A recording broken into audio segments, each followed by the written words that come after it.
always fun to sit and talk with a young adult because they are full of thoughts about what they want to do, what they want to go to school for. And Kelsey is one of those people. She sat and talked. She's in college right now at Amherst. And she's trying to think about what she might want to do when she leaves school. But one of the things that she said was she likes working with children. And one of the things that you said to me that really stuck with me was, I like working with children because I look at them and I say, there's something going on with that little one, and I think I'd like to know about it a little bit better. So I think you might end up working with children after all. But, so Kelsey is going to speak to us this one.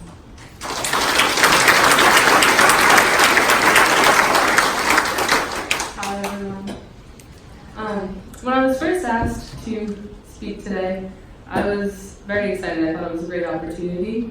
But actually attempting to write this speech gave me a lot more anxiety than I had originally anticipated.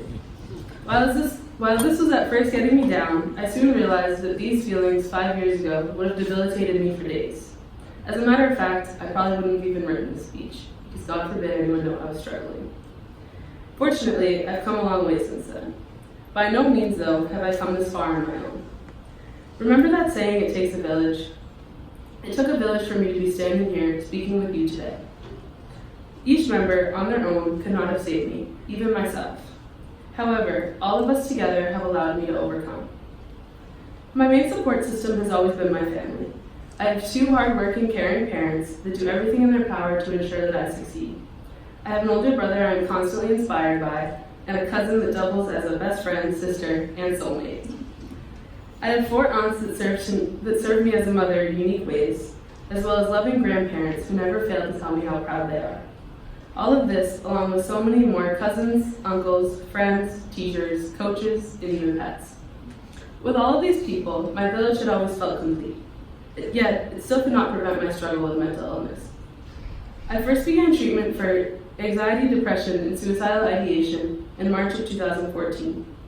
My doctor had sent me to the emergency room because I was feeling unsafe.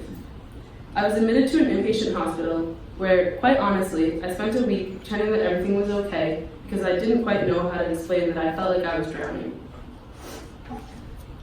No one in my family had had much experience with mental health prior, and while my parents were willing to do whatever it took to help me get better, they were at a loss with exactly how to help.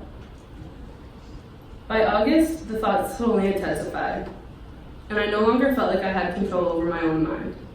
This feeling was foreign to me, and I was absolutely terrified. Because I was having so much difficulty processing these thoughts for myself, I had no idea how to explain them to my doctors, or to anyone for that matter. August of 2014 quickly turned into a downward spiral that concluded with a 2-month stay at Franciscan's Hospital for Children, an inpatient psychiatric unit, after bouncing between multiple hospitals and programs before. By the time I was discharged in October, I was leaving as somebody even I couldn't recognize. My family had all reached our breaking point. It felt like all the hospitals, programs, and doctors were hurting more than they were helping.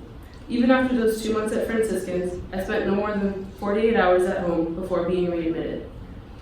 At this point, I had also become closed off to any and all forms of therapy. It felt like every time I got comfortable with someone, they would end up leaving for one reason or another. Discussing and processing my mental illness was something very personal for me.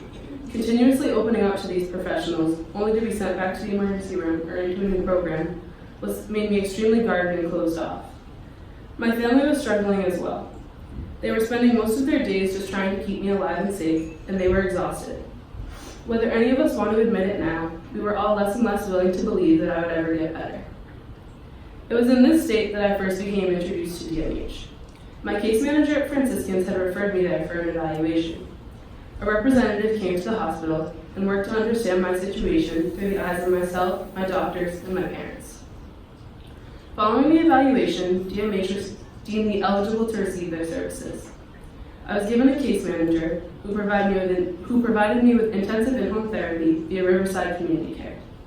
I could not have received this form of treatment through private insurance. Riverside assigned me to a therapy team that came to my home once a week to work with my family as a whole, as well as a second time to work one-on-one with me. Melanie Teppel was the family clinician assigned to my case, as well as a key member of my village. When Melanie first began working with me, the odds were stacked against her. I was angry at therapists for simply being therapists, and all of my instincts wanted to hate her. But she was consistent. No matter where I was, whether I was in a program, at school, at home, Melanie would continue to meet with my family and I. If I decided I didn't want to talk, we would color, we would take a walk, get coffee, or literally just sit and stare at each other for an hour. But regardless, we were still going to have therapy. She made it very clear to me, not with her words, but with her actions, that no matter how hard I tried to push her away, she was not giving up on me.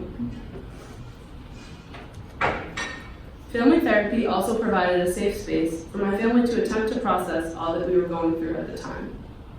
Even during the most difficult weeks, we were able to count on upcoming therapy sessions as a way to pull us through. Oftentimes, my suicidal tendencies made my parents feel like they needed to walk on eggshells. They weren't sure what would set me off or how to avoid my triggers while still treating me as a functioning member of the household.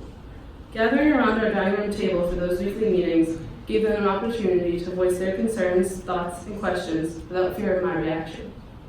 With Melanie's guiding hand, I was also able to explain my feelings and help them better understand what I was going through, which obviously isn't very easy as a teenager talking to their parents.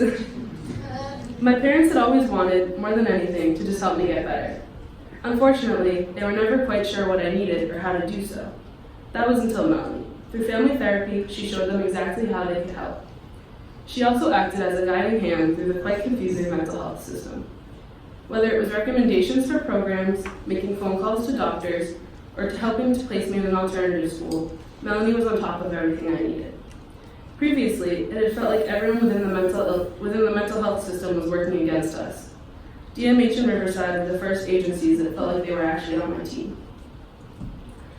After spending the winter attending various other programs and a lot more time isolated at home, I was finally placed in a therapeutic school. I did not begin my sophomore year of high school until March of 2015. I had a difficult time in school. Before mental illness, I had always been a very conscientious student. But from March to June, I spent most of my time sleeping the day away or just taking space. In June of 2015, I was admitted to yet another inpatient hospital, but for the final time. I spent 3 weeks on the Beta 5 unit at Boston Children's Hospital.